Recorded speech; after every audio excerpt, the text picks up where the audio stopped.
ஒரு 10 வயது குழந்தை ஒரு காமுகனால் கற்பழிக்கப்பட்டு படுகொலை செய்யப்பட்ட சம்பவம் தமிழகத்தையே உலுக்கியது.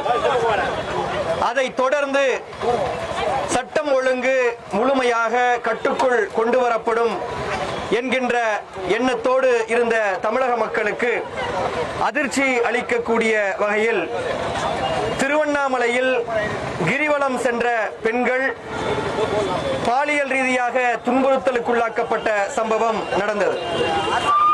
ஊத்தங்கரையில் ஒரு முதிய பெண்மணி பாலியல் பிரச்சனைக்கு உள்ளாக்கப்பட்ட சம்பவம் நடந்தது.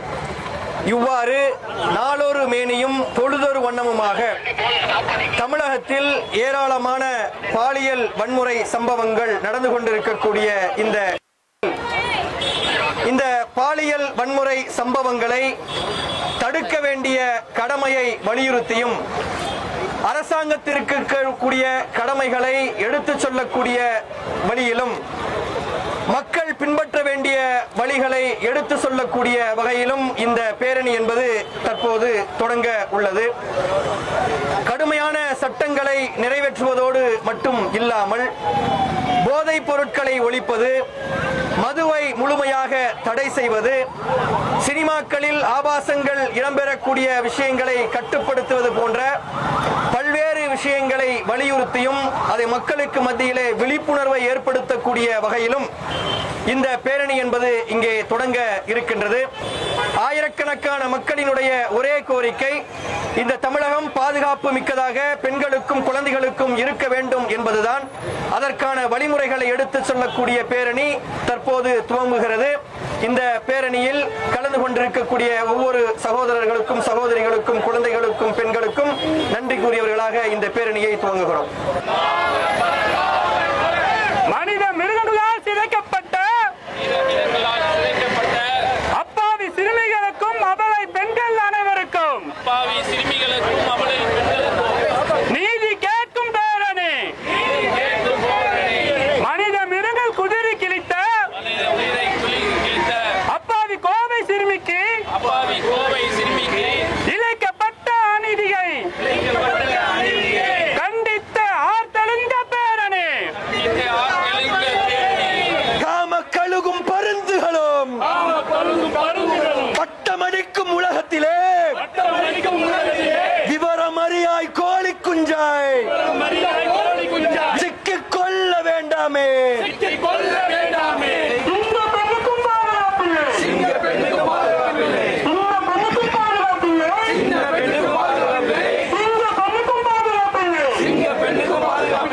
பெற்றோர்களே பெற்றோர்களே பெற்றோர்களே பெற்றோர்களே சிறு பிள்ளைகளின் பெற்றோர்களே, பாசத்திற்குரிய குழந்தைகளை பாசத்திற்குரிய குழந்தைகளை பத்திரமாய் பார்த்துக் கொள்ளுங்கள், பத்திரமாய் பார்த்துக் கொள்ளுங்கள். மாற்றத்திற்காக வாக்களித்து பதவியை கொடுத்த மக்களுக்கு சினிமா வசனம் தேவையில்லை, சினிமா வசனம் தேவையில்லை. தீர்வு வேண்டும் சிஎம் சார், தீர்வு வேண்டும் சிஎம் சார். மாற்றத்திற்காக வாக்களித்து மாற்றத்திற்காக வாக்களித்து பதவியை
அலைக்கும் வரஹ்மத்துல்லாஹி வபரகாத்துஹு.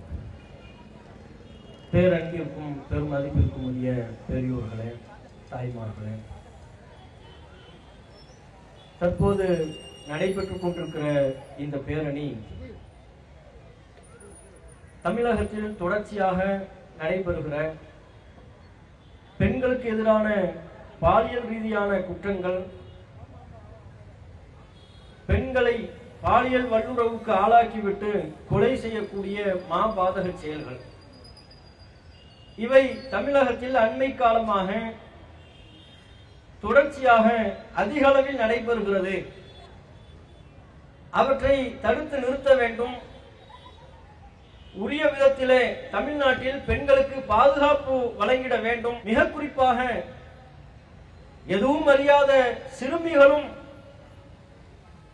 இந்த அரக்க குணம் கொண்டவர்களின் கைகளில் சிக்கி சின்ன பின்னமாக சீரழிவதை தடுத்து நிறுத்திட வேண்டும் என்பதை ஒரு விழிப்புணர்வாக ஏற்படுத்த வேண்டும் என்பதற்குத்தான் இந்த பேரணி.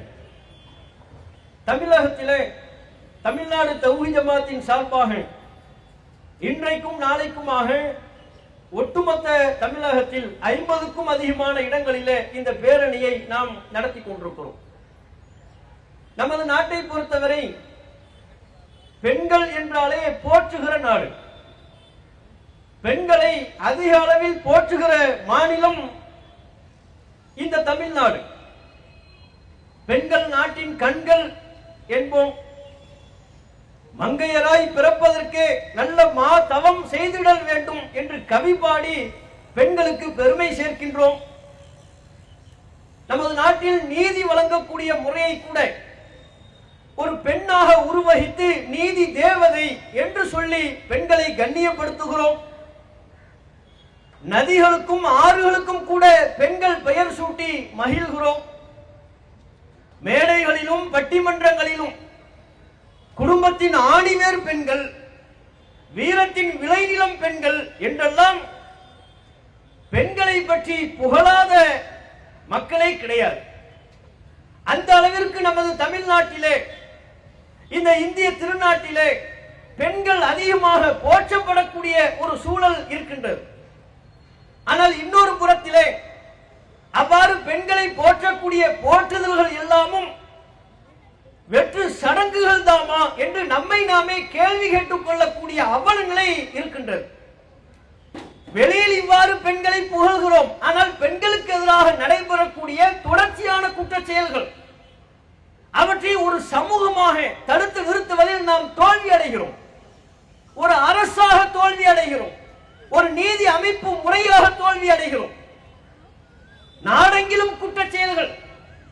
மத்தியில் யார் ஆளுகிறார்கள், மாநிலத்தில் யார் ஆளுகிறார்கள், ஆட்சி கட்சி பேதமின்றி எல்லோர் ஆட்சியிலையும் கடும் அளவில் பாதிக்கப்படுவது பெண்களாக இருக்கிறார்கள். தலைநகர் டெல்லியிலிருந்து தமிழகத்தின் குக்கிராமங்கள் வரை பெண்களுக்கு எதிரான பாலியல் ரீதியான சம்பவங்கள் அதிகரித்துக் கொண்டே இருக்கின்றது. எத்தனை சம்பவங்களை நாம் சொல்ல முடியும்? சமீபத்தில் ஒரு 2-3 ஆண்டுகளாக நடைபெற்ற சம்பவங்களை நாம் அடுக்கி பார்த்தாலே நமது நாட்டில் பெண்களுக்கு, குறிப்பாக சிறுமிகளுக்கு பாதுகாப்பே இல்லையா? இப்படிப்பட்ட சமூகத்திலா நாம் வாழ்ந்து கொண்டிருக்கிறோம் என்று வெட்டி தலைகுனிய வேண்டிய நிலை ஏற்படுகிறது. குமாரபாளையத்தில் 7 வயது சிறுமி பாலியல் ரீதியான வல்லுறவுக்கு ஆளாக்கப்படுகிறார். விளாத்திக்குளத்தில் 12ஆம் வகுப்பு மாணவி பாலியல் ரீதியான வல்லுறவுக்கு ஆளாக்கப்படுகிறார். மதுராந்தகத்தில் 16 வயது மாணவி, சென்னை அடையாறில் 22 வயது கல்லூரி மாணவி, நாகை வேளாங்கண்ணியில 9 வயது சிறுமி, இப்போது சமீபத்தில் கோவை சூலூரிலே 10 வயது சிறுமி. இப்ப நாம என்ன கேட்கிறோம்? ஒரு காமுகன், நமது நாட்டிலே விபச்சாரம் அனுமதிக்கப்பட்டிருக்கிறது. விபச்சாரமே ஒரு தொழில், அதையும் ஒரு தொழிலாக பார்க்க வேண்டும் என்று நீதிமன்றம் சொல்கிறது. ஆணும் பெண்ணும் இணைந்து விபச்சாரம் செய்தால் அது குற்றமில்லை என்று சட்ட அமைப்புகள் சொல்கிறது. விபச்சார விடுதிகளுக்கு ஆங்காங்கே நடைபெற்றுக் கொள்ளக்கூடிய அவலத்தையும் பார்க்கிறோம். இப்படிப்பட்ட வாழக்கூடிய இந்த சமூகத்திலே வீட்டை விட்டு வெளியே வந்து விளையாடுற ஒரு 9 வயது 10 வயது சிறுமிக்கு பாதுகாப்பு இல்லை என்றால், அந்த சிறுமியையும் விட்டு வைக்காமல் தன்னுடைய காம பசிக்கு இரையாக்குகிறான் என்றால், காம பசிக்கு இரையாக்குவது மட்டுமல்ல, அந்த சம்பவத்தை வெளியில் போய் சொல்லிவிடக் கூடாது என்பதற்காக கொஞ்சம் கூட இரக்கம் பார்க்காமல் அந்த 10 வயது சிறுமியை தலையிலும் உடம்பிலும் பல்வேறு காயங்களை பார்ப்பதற்கே மனம் பொறுக்க முடியாத அளவில் காயங்களை ஏற்படுத்தி கொலை செய்கிறார்கள் என்றால் நாம் எப்படிப்பட்ட சமூகத்தில் வாழ்கிறோம்? அத்தகைய மனிதர்கள் எந்த முகமூடி போட்டுக்கொண்டு நம்மிடையே உலாவிக் கொண்டிருக்கிறார்கள்? சிந்திக்க வேண்டாமா? கோவை சூலூரிலே உயிரிழந்த அந்த சிறுமி நம்முடைய மகள் போல் அல்லவா? நம்முடைய சகோதரி போல் அல்லவா? அவள் முஸ்லிமாக இருந்தால் தான் நாங்கள் கவலைப்பட வேண்டுமா? அந்த பெண்ணுக்கு நேர்ந்த கதி நாளை இங்கே நின்று கொண்டிருக்கிற நம்முடைய பிள்ளைக்கு ஏற்பட்டு விடாதா? ஏற்படாது என்பதற்கு என்ன உத்தரவாதம்? யோசித்து பாருங்கள். அந்த பெற்றோர்கள் சொல்வதை கேட்டால் மனம் பரிதவிக்கிறது. கோவை சூலூர்ல என்ன நடந்துச்சு? வீட்டை விட்டு விளையாட போயிருக்கு. 10 வயசு பிள்ளைங்க விளையாட போகுது. பெற்றோர்கள் மாலை நேரமாகிவிட்டது, வருவாங்கன்னு பாக்குறாங்க, பிள்ளை வரல. நைட் ஆயிருச்சு, இரவு நேரமாகிவிட்டது, நள்ளிரவு ஆகிவிட்டது, குழந்தை வரவில்லை. அழுது தீர்த்து புலம்பிக் கொண்டிருக்கிறார்கள். மறுநாள் காலை பெற்றோருக்கு தகவல் வருகிறது, அங்கே ஒரு மூட்டையில் ஒரு சாக்கடையில் ஒரு பிணம் இருக்கிறது, அது உங்கள் பிள்ளையா, வந்து பாருங்கள் என்று பார்க்கிறார்கள். தங்கள் பிள்ளை, முகத்தை பார்க்க முடியவில்லை. பெற்ற தாயின் மனது அந்த குழந்தையை பார்க்கின்ற பொழுது எவ்வளவு மனம் பரிதவித்து போவாள். இது ஒரு சம்பவம் அல்ல. ஏதோ தாவிகா ஆட்சியில் தான் இப்படிப்பட்ட சம்பவங்கள் நடைபெறுகிறது என்பது நம்முடைய குற்றச்சாட்டும் அல்ல. யார் ஆட்சியில் இருந்தாலும் இத்தகைய சம்பவங்கள் தொடர்ச்சியாக நடைபெற்றுக் கொண்டிருக்கிறது. இங்கே நாம என்ன கேட்கிறோம்? அந்த குற்றவாளிகள் மீண்டும் மீண்டும் இத்தகைய குற்றச் செயல்களில் ஈடுபடுவதற்கு என்ன காரணம்? 7 வயசு சிறுமின் பார்க்க மாட்டீங்களா? ஊத்தங்கரையில 60 வயது மூதாட்டி, அவளை கூட விட்டு வைக்கிறேன். அவன்லாம் மனுஷனா? அவன் நம்மோடு வாழ்வதற்கு தகுதி உள்ளவனா? அப்படின்னா நம்ம ஒரு சிஸ்டமா தோத்து போயிட்டோம். நம்ம நாட்டில் காம எண்ணத்தை தீர்ப்பதற்கு எத்தனை வழிகள் இருந்தும் ஒரு கிழவியை விட்டு வைக்க மாட்டான், 6 வயசு சிறுமியை விட்டு வைக்க மாட்டான் என்று சொன்னால், அவனை இந்த சட்டம் விட்டு வைக்கும் என்று சொன்னால், ஒரு சட்ட அமைப்பு முறையாக, நீதி பரிபாலன முறையாக, ஒரு சமூகமாக நாம் தோற்று போய்விட்டோம். நம்ம பிள்ளைக்கு பாதுகாப்பு இல்லைன்னா என்னங்க நம்ம பாதுகாப்பு கொடுக்கிறோம்? எல்லையில நின்று கொண்டு யாரை பாதுகாக்கிறோம்? எதை பாதுகாக்கிறோம்? வெறும் நிலத்தை பாதுகாப்பதா? மக்களை பாதுகாப்பது? தொடர்ச்சியா இந்த சம்பவங்கள் நடக்கிறதுக்கு அடிப்படையான காரணமே சட்ட அமைப்பு முறை வலுவா இல்லை. உங்களுக்கு நினைவு இருக்கா? சென்னையில போரூர் ஹாசினி என்கிற 6 வயது சிறுமி, சில வருடங்களுக்கு முன்பு நடைபெற்ற நிகழ்வு. அந்த சிறுமிக்கு நேர்ந்த கதி என்னவென்று தெரியுமா? இதே போலத்தான். வீட்டை விட்டு வெளியே விளையாட போனா வரல, பெற்றோர்கள் பரிதவிக்கிறாங்க. மறுநாள் பார்த்தா புணமா கிடக்கிறான். யாரு அந்த குற்றச் செயலில் ஈடுபட்டவன்? யார்? அந்த வீட்டுக்கு அருகாமையில் வசித்த தஷ்வந்த் என்கிற இளைஞன். அந்த இளைஞன் தான் குற்றச் செயலில் ஈடுபட்டான் என்று காவல்துறை குற்றம் சாட்டுகிறது, ஆதாரங்களை அடுக்குகிறது. நீதிமன்ற வழக்குகள் நடைபெற்றது. கடைசியில் என்ன ஆச்சு? அந்த சிறுமி இன்றைக்கு உயிரோடு இல்லை, குற்றவாளி உயிரோடு இருக்கிறான். தஷ்வந்த் உயிரோடு இருக்கிறான், அந்த சிறுமி உயிரோடு இல்லை. தஷ்வந்த் உயிரோடு மாத்திரம் இல்லை, அந்த சிறுமியை சீரழிச்சிட்டு ஜெயிலுக்குள்ள போறான். இப்படிங்கிறதுக்குள்ள ஜாமீன்ல வெளியே வரான். சில பல நாட்கள் கழித்து ஜாமீனில் வெளியே வந்துவிட முடிகிறது. ஜாமீன்ல வெளியே வந்ததற்கு பிறகு அந்த அரக்கனை பெற்றெடுத்த தாயை மனம் பொறுக்காம நீ எல்லாம் மனுஷனான்னு கேட்டான். அந்த தாய் ரோஷம் உள்ளவள், பாதிக்கப்பட்ட பெண்ணை தன்னுடைய மகளாக நினைத்தாள். அதனால் அவள் தன்னுடைய மகனை பார்த்து அவனை மகனாக கருதாமல் நீ எல்லாம் ஒரு பிள்ளையா? கேள்வி எழுப்பியதற்காகவே தன்னுடைய தாயின் தலையில் கல்லை தூக்கி போட்டு கொலை செய்து விட்டான் இந்த தஷ்வந்த். கொலகார பாவி. சின்ன பிள்ளையை கொண்டு இருக்கிறான், பெத்த தாயை கொண்டு இருக்கிறான். அவனுக்கு ஜாமீன். மகிழா நீதிமன்றத்தில், பெண்கள் நீதிமன்றத்தில் அவனுக்கு தூக்கு தண்டனை என்று சொன்னார்கள். ஆனா உச்சநீதிமன்றம் என்ன சொன்னது? ஆதாரங்கள் சரியில்லை, காவல்துறை கொடுத்த அறிக்கை போதுமானதா இல்லை, தஷ்வந்த் அவன்தான் குற்றவாளி என்று சொல்வதற்கு போதிய ஆதாரங்கள் இல்லை. ஆகவே அவனுக்கு விதிக்கப்பட்ட மரண தண்டனையை ரத்து செய்து அவர் மீது வேறு வழக்கு இல்லை என்றால் அவரை விடுதலை செய்யுமாறு கேட்டுக்கொள்கிறோம். உச்சநீதிமன்றம் கேஸை க்ளோஸ் பண்ணிடுச்சு. விடுதலை, மரண தண்டனை ரத்து. இப்படி இருந்தா எப்படிங்க குற்றவாளி மீண்டும் மீண்டும் அந்த குற்றத்தில் ஈடுபட மாட்டான்? அரச விமர்சனம் பண்ணி வழக்கு வாங்கினா அவன் ஜாமீன்ல வர முடியல. நமது நாட்டின் அரசமைப்பு முறைகளை எதிர்த்து கேள்வி எழுப்பினால் அவர்களுக்கு ஊப்பா தடா பொடானி என்னென்ன கேஸ் இருக்கோ எல்லாத்தையும் போடுறார். ஜாமீன்ல வெளியே வரவே முடியாத அளவிற்கு வழக்குகள், ஆண்டாண்டு காலம் அவனுக்கு ஜாமீன் நிராகரிப்பு. அரசை எதிர்த்து கேள்வி எழுப்பினான் என்பதற்காக எத்தனை ஊடகவியலாளர்கள் சிறைச்சாலையில் இன்றைக்கும் அந்த வேதனையை அனுபவித்துக் கொண்டிருக்கிறார்கள். ஆனா பெண்களை கை வச்சுட்டு சிறுமிகளை சீரழிச்சிட்டு உள்ள போறான், அவன் ஜாமீன்ல வந்துடுறான். 1 மாசம் 2 மாசம் உள்ள இருக்கிறான், ஜாமீன்ல வெளியே வர்றான். அவனுக்கு கையில மாவு கட்டும் இல்லை, காலில் மாவு கட்டும் இல்லை. வெளியே அனுப்பி வைக்கும் பொழுது தையல் மிஷினை கொடுத்து அனுப்பி வைக்கிறாங்க. எதுக்கு? நான் எத்தனை பிள்ளைங்க ட்ரெஸ்ஸை கிழிச்சு நீ கற்பழிச்ச, இந்தப்பா கிழிச்ச ட்ரெஸ்ஸை எல்லாம் தச்சு கொடு. தையல் மிஷின் 10,000 ரூபாய் செலவுக்கு. நமது நாட்டின் அரசமைப்பு சட்டம் அப்படி இருக்கின்றது. குற்றவாளியின் உறுதிப்படுத்துறதே கஷ்டம். இதுல குற்றவாளி என்று உறுதிப்படுத்துவதற்கே நீதிமன்றங்கள் எடுக்கக்கூடிய கால அவகாசம் இருக்கிறது.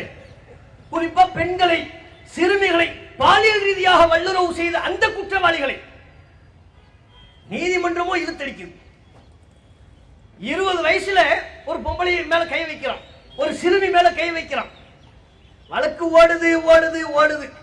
நான் வேடிக்கைக்கு சொல்லல, பத்திரிகையில நீங்களே செக் பண்ணி பார்க்கலாம், சமூக வலைதளத்தில் செக் பண்ணி பார்க்கலாம். ஒரு வயசான ஆளை தூக்கிட்டு வர்றாங்க எங்க கோர்ட்டுக்கு. 4-5 பேர் சேர்ந்து, யாரு பெத்த பிள்ளையோ தெரியலையே, ஏன் இவ்வளவு கஷ்டமா வர்றாரு என்னன்னு பார்த்தா அவர் 20 வயசுல ஒரு பெண்ணை கற்பழிச்சாராம்.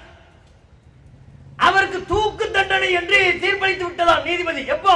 அவனை 4 பேர் தூக்கிட்டு வராங்க, நடக்க முடியல, அவனுக்கு தூக்கு தண்டனையா. இனிமே அவன் வாழ்ந்தா என்ன, தூக்குல போட்டா என்ன, போடாட்டி என்ன? இப்படியா நீதிமன்ற பரிபாலன முறைகள் கால தாமதம் செய்வது? ரொம்ப வேதனையா இருக்கு. சாதாரண வழக்கிலேயே காலதாமதம் செய்யறாங்க. சின்ன வழக்கு. சமீபத்தில் வந்த ஒரு தீர்ப்பை நீங்க பார்த்திருக்கலாம். 2016 நெல்லை ராதாபுரம் என்கிற ஒரு தொகுதி. அந்த தொகுதியில திமுகவின் சார்பா அப்பாவும் நிக்கிறார், அதிமுகவின் சார்பா இன்பதுரை நின்றார். இது எப்ப நடந்துச்சு? இப்ப இல்ல, 2016, 10 வருஷத்துக்கு முன்னால. அதுல இன்பதுரை ஜெயிச்சிட்டாரு, அதிமுக ஜெயித்து விட்டது அப்படின்னு தேர்தல் ஆணையம் அறிவிச்சிருச்சு. இப்ப திமுகவின் சார்பா அப்பாவும் என்ன செய்யறாரு? நீதிமன்றத்தை நாடுறாரு. தேர்தல் ஆணையம் வாக்குகளை சரியா எண்ணல. குறிப்பா தபால் வாக்குகள் இருக்கு. தபால் வாக்கு 1 லட்சம் 1 கோடி இல்ல, ஒரு 200 வாக்கு சொச்சம், அவ்வளவுதான். தபால் வாக்குகள் இருக்கு, அதை சரியா எண்ணல. ஆகவே இன்பதுரையின் வெற்றி செல்லாது, அதிமுகவின் வெற்றி செல்லாது. நீங்க தபால் வாக்குகளை எண்ணுவதற்கு உத்தரவிட வேண்டும் அப்படின்னு வழக்கு தொடுக்கிறார். யாரு? திமுகவினுடைய அப்பாவு. வழக்கு தொடுத்தது எப்போ? 2016. எத்தனை வாக்கு எண்ணணும்? 200 சொச்ச வாக்கு. தீர்ப்பு வந்துருச்சு. வாக்கு நீங்க எண்ணியே ஆகணும். எப்போ? 2016 தொடுத்த வழக்குக்கு 2019, 3 வருஷம் கழிச்சு அந்த வாக்கை எண்ணிருங்க. இதை சொல்லத்துக்கே 3 வருஷமா? அந்த வாக்கை எண்ணுங்கன்னு சொல்லத்துக்கு 3 வருஷமா? எண்ணி முடிச்சிட்டாங்க ஒரு வழியா. 200 இல்ல, கவுண்டிங் கூட இல்ல, ஒரு வழியா எண்ணி முடிச்சிட்டாங்க. எண்ணி முடிச்சு அந்த முடிவை சொல்வதற்கு முன்பாக அதிமுகவின் சார்பா உச்சநீதிமன்றம் போயிட்டாங்க. உச்சநீதிமன்றம் சொல்லிருச்சு, எண்ணி முடிச்சிட்டீங்களா? அதை சொல்லக்கூடாது. உச்சநீதிமன்றம் தடை. நம்பரை சொல்லாதீங்க சொல்லாதீங்க சொல்லாதீங்கன்னு போய் சமீபத்தில் ஒரு வழியா நம்ம சொல்லிடுவோம் முடிவு எடுத்துட்டாங்க. மக்களுக்கு சொல்லிட வேண்டியதுதான். என்ன சொன்னாங்க? இறுதியாக 104 வாக்குகள் வித்தியாசத்தில் அப்பாவு வெற்றி பெற்று விட்டார். இன்பதுரையின் வெற்றி செல்லாது. சொன்னது எப்போ? 2026. இப்போ எப்ப இந்த 104 வாக்கு வித்தியாசத்தை என்றதுக்கா இத்தனை வருஷம்? 10 வருஷம். அப்பாவும் வழக்கு தொடுத்தது 2016, தீர்ப்பு வந்தது 2026. என்ன சமாச்சாரம்? பெரிய மூளை வெடிக்கிற விஷயமா? வாக்கு என்ற விஷயம் ஒரு 200 வாக்கு கரெக்டா எண்ணி சொல்றது. இதுலயே நீதி பரிபாலன முறை சரியாக செயல்பட முடியவில்லை எனும் பொழுது கொலை குற்றவாளிகள் விஷயத்தில் எப்படிங்க நீதிமன்றம் வேகமா செயல்படும்? எப்படிங்க இவன் தான் குற்றவாளி, இவன் தான் அந்த பெண்ணை நாசமாக்குனா, இந்த சிறுமியை நாசமாக்குனா எப்படி சொல்ல முடியும்? நீதி நிர்வாக முறை சுலோவா இயங்குது, காவல்துறையின் விசாரிப்பு முறை சுலோவா இயங்குது. அரசு அதை வேடிக்கை பார்க்கிறது. எந்த அரசா இருந்தாலும் அவற்றை வேடிக்கை பார்க்கிறது. பெண்கள் என்பவர்களை நம்மை ஆளக்கூடிய ஆட்சியாளர்கள் தங்கள் வாக்குக்கு தாங்கள் அதிகாரத்தில் வருவதற்கு ஏணியாக பயன்படுத்துகிறார்களே ஒழிய அவர்களை பாதுகாக்க வேண்டும் என்கிற உள்ளார்ந்த எண்ணம் அவர்களுக்கு இல்லை என்பதாகத்தான் நாம் புரிந்து கொள்ள முடிகிறது. பாதுகாக்கிற எண்ணம்லாம் இருக்கிறதா தெரியல. அப்படின்னா இந்த குற்றவாளிகளை எப்படி நடமாட விடுகிறார்கள்? எப்படி அவர்கள் சுதந்திரமாக செயல்படுகிறார்கள்?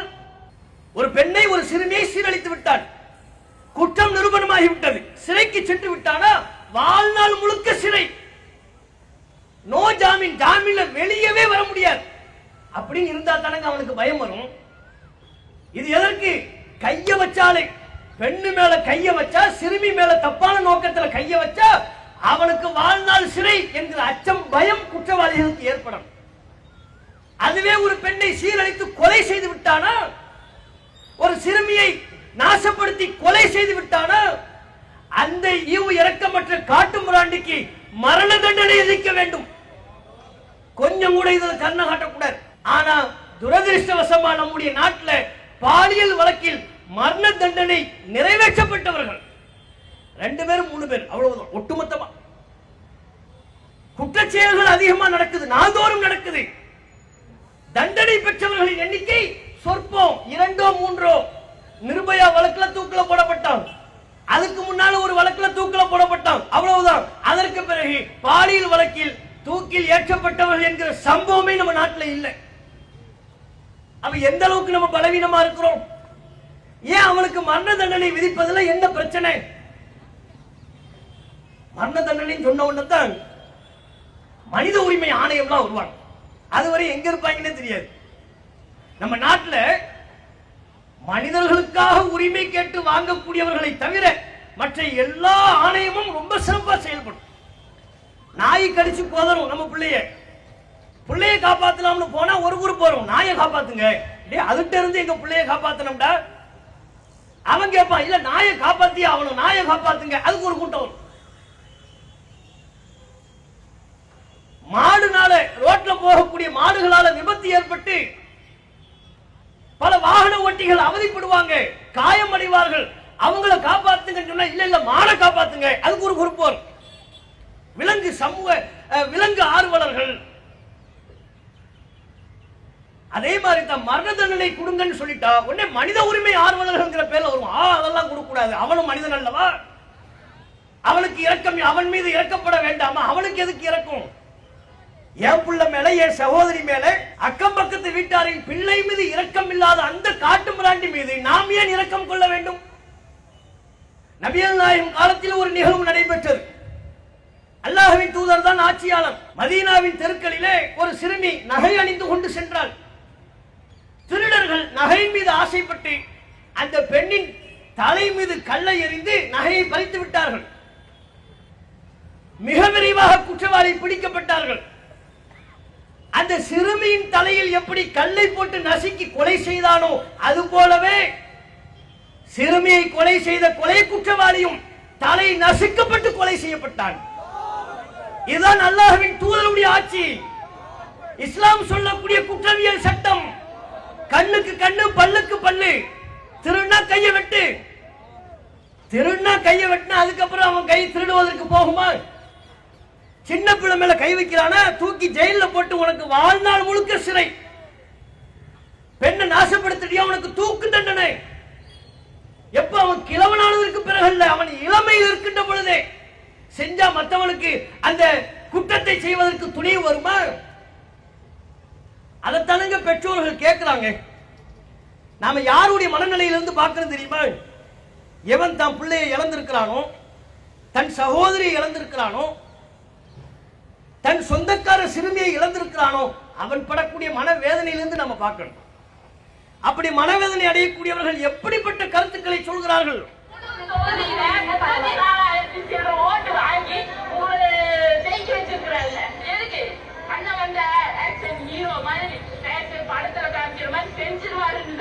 நீங்க இப்போ ஒரு செகண்ட்ல எங்களுக்கு பதில் சொல்லி இதெல்லாம் குழந்தையெல்லாம் வாங்க முடியாது, முடியாது. ஏன் இந்த ஒரு குழந்தை கடைசியா இருக்கணும், தமிழ்நாட்டுல இந்த ஒரு குழந்தை கடைசியா இருக்கணும். இனிமே ஒரு குழந்தை கூட, ஒரு குழந்தை கிடையாது, ஒரு பொண்ணுக்கு கூட நடக்க கூடாது. குழந்தைய பொண்ணும்.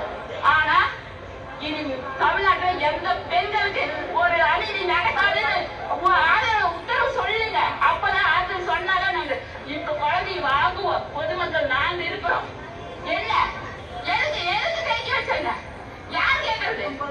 எதுக்கு நாங்க துடிச்சுட்டு விட்டுறேன் 3 நாளா. நாங்க யார் வாங்க மாட்டோங்க. குழந்தைய வாங்க விட மாட்டோம். நீங்க 5000 10,000 லட்சம் கோடி கொடுத்து ஒரு உயிருக்கு பணம் பலி கிடையாது, பலன் கிடையாது. என்ன சொல்றாங்க? கோவை சூலூர்ல பிள்ளையை இழந்த குடும்பத்தார்கள் கதறாங்க. நாங்க எதுக்காக வேண்டி ஓட்டு போட்டோம்? ஏன் நாங்க மாற்றி ஓட்டு போட்டோம்? ஏன் நாங்க ஒரு ஆட்சி மாற்றத்தை உண்டாக்கணும்? அவங்க நினைச்சுக்கிட்டாங்க சினிமா படத்துல வர்ற மாதிரி யார் யாரெல்லாம் பெண்களை பாலியல் ரீதியா வல்லுறவுக்கு ஆளாக்குகிறார்களோ அவங்க எல்லாம் பாலத்து கீழே தொங்குவான்னு நினைச்சுக்கிட்டாங்க. பாலத்து கீழே அடிச்சு தொங்க விட்டுருவாரு. சிஎம் சார் உடனே என்கவுண்டர் பண்ணிடுவாரு, சுற்றுவாரு, எங்கிருந்தாலும் சுற்றுவாரு. அப்படி பார்த்தா இந்நேரம் பாலத்துக்கு கீழே 25 பேர் தொங்கணும். ஒரு வயலும் தொங்கலையே. நம்ம மக்கள் அல்லவா உயிர்களை இழந்து பிஞ்சு குழந்தைகள் அல்லவா பலியாகி கொண்டிருக்கிறார்கள். அதனாலதான் அவங்க கேட்கிறாங்க, நாங்க என்ன நினைச்சு வாக்கு செலுத்தணும், எங்களுக்கு ஏன் இப்படிப்பட்ட நிலைமை? இது இந்த ஆட்சி என்று இல்லை, எல்லா ஆட்சியிலும் இப்படி நடக்குது. அஞ்சு நீங்க எவ்வளவு பணம் கொடுத்தாலும் நாங்கள் இழந்த அந்த ஒரு உயிருக்கு ஈடாகுமா என்று கேள்வி எழுப்புகிறார்கள். அவர்களுக்கு என்ன நம்ம பதில் சொல்ல போறோம்? அதே போல பாருங்க, இப்படிப்பட்ட குற்றவாளிகளுக்கு என்ன தண்டனை வழங்க வேண்டும் மக்கள் சொல்கிறார்கள். தெரியுது இல்ல, அதனாலதான் அந்த தீ வச்ச உடனே அங்க இருக்கிற அத்தனை பேர் வந்துட்டாங்க. அதே மாதிரி ஒரு பொட்ட பிள்ளைய தொட்டா அவனுக்கு மரணம்னு உடனே தெரியணும். அப்பதான் இந்த சமூகத்துல ஒரு சில நல்ல இது நடக்கும். நெருப்புனா சுடுன்னு தெரியுதுல்ல, அப்ப பொட்ட பிள்ளைய தொட்டா அவனுக்கு மரணம் தெரியணும். அரபு நாடுகள்லாம் வெட்டானா, பொட்ட பிள்ளைய தொட்டுட்டானா, குழந்தைய தொட்டா கொள்றானா, உடனே கொள்றானா. இங்க ஏன் பண்ண மாட்டேங்கிறீங்க? மறுபடியும் ஆட்சி மாறுறாளுக்கு ஆட்சி மாறக்கூடாதா? பொண்ணுங்களுக்கு பாதுகாப்பு இருக்க கூடாதா? சின்ன பச்சை குழந்தைங்க என்னடா உங்களுக்கு காமம் தெரியுது? நெருப்புனா சுடுன்னு தெரியுதுனாலதானே 10 வருஷமா அத்தனை பேர் வந்துட்டீங்க. இப்ப அது ஒரு பொட்ட பிள்ளைய தொட்டா கொள்ளுவாரு தெரிஞ்சு அவன் தொடுவானா? ஏன் மாற மாட்டேங்கிறீங்க? நல்ல கவர்மெண்ட் வாங்கியா மாத்தி ஓட்டு போட்டதான் மிச்சம். படிக்க வைக்கிறேன், இவனை மெட்டவனு சொல்லி கூட்டிட்டு வந்தேன் நானு. அது மாதிரி தன்னுடைய குடும்பத்துல ஒவ்வொரு பிள்ளைங்களையும் வளர்த்துங்க. சந்து கடை வைக்கிறவன் செருப்பல் அடிக்கிறா, நான் தடுத்தா என்ன அடிக்கிறா. எப்படி அழுகுறாரு பத்தியில? பெத்த பிள்ளையை இழந்தா தனக்கு வழி தெரியும். மாத்தி மாத்தி ஓட்டு போடுறோம், ஆட்சி மாறுது, காட்சி மாறலையே. எங்க பிள்ளைகளுக்கு இப்படிப்பட்ட கொடூரம் நடைபெற்றுக் கொண்டே இருக்கிறதே. ஒரு சிறுமியை பார்த்து ஒருத்தனுக்கு இந்த காம எண்ணம் ஏற்படுதுன்னா ஏன்னு நம்ம யோசிச்சு பார்த்தோமா? யோசிச்சு பாருங்க, நம்ம நாட்டுல என்ன இல்லை, என்ன பிரச்சனை? தவறு செய்வதற்கு எல்லா வாசலும் திறந்து விடப்பட்டிருக்கிறது. நம்ம நாட்டுல கள்ளக்காதல் குற்றம் இல்லை, ஓரின சேர்க்கை குற்றம் இல்லை, விபச்சார விடுதிகள் குற்றம் இல்லை, ஆணும் பெண்ணும் இணைந்து விபச்சாரம் செய்தால் அதை தொழிலாக பார்க்க வேண்டும், அதுவும் குற்றம் இல்லை. இப்படி சொல்லப்பட்ட இந்த சமூகத்துல ஒரு 6 வயது 10 வயது சிறுமிக்கு இந்த சம்பவம் நடக்குது. அந்த சிறுமியை பார்த்து அவனுக்கு அந்த எண்ணம் வருதுன்னா என்ன காரணம்? சிஸ்டமா நம்ம ஃபெயிலியரா இருக்கும். எங்கு பார்த்தாலும் ஆபாசம். அப்ப எப்படி இவர்களுடைய சிந்தனையில இந்த வக்கிர புத்தி தலையில் ஏறாமல் இருக்கும்? எங்கு பார்த்தாலும் ஆபாசம். தெருவோரங்கள்ல நடந்து போறோமா, சுவரொட்டிகள்ல ஆபாசம், திரையரங்கு சினிமாக்கள்ல ஆபாசம், வீட்டில் ஒளிபரப்பு செய்யப்படுகிற தொலைக்காட்சியில் ஆபாசம், சீரியல்கள் ஆபாசம். சமூக வலைதளங்களை திறந்தால் ஒரு நல்ல செய்தியை பார்க்க முடியவில்லை, அதிலும் அரைகுறை ஆடையோடு ஆபாசம். இப்படி முழுக்க முழுக்க ஆபாசம், சிந்தி நிரம்பி வழியக்கூடிய ஒரு சமூகத்தில் அரக்கர்கள் உருவாவார்களே ஒழிய ஒழுக்கமிக்கவர்கள் எங்கே உருவாவார்கள்? ஆபாசத்தின் அத்தனை வாசலையும் திறந்துவிட்டு சமூகம் ஒழுக்கமாக இருக்க வேண்டும் என்றால் எப்படி ஒழுக்கமாக இருக்க இயலும்? ஒரு பக்கம் ஆபாசம், இன்னொரு பக்கம் சினிமா, ஆபாசத்தை தூண்டக்கூடிய சினிமா. இதுல பெரும்பங்கு சினிமாவுக்கு இருக்கு. பெண்ணை விரட்டி விரட்டி காதலிக்கிறது தான் ஹீரோயிசம். விரட்டி விரட்டி காதலிக்கணும். முன்னாலேலாம் எம்ஜிஆர் சிவாஜி காலத்துல எல்லாம் காதல்ங்கிறது 40 வயசுல. இப்ப வர்ற சினிமாக்கள்ல 8 வயசு 10 வயசுலயே பள்ளிக்கூடங்கள்ல 6ஆம் வகுப்பு 7ஆம் வகுப்பு படிக்கிற மாணவர்களுக்கு மத்தியில காதல். அதுதான் கதை, படத்தின் கதையே அதுதான்.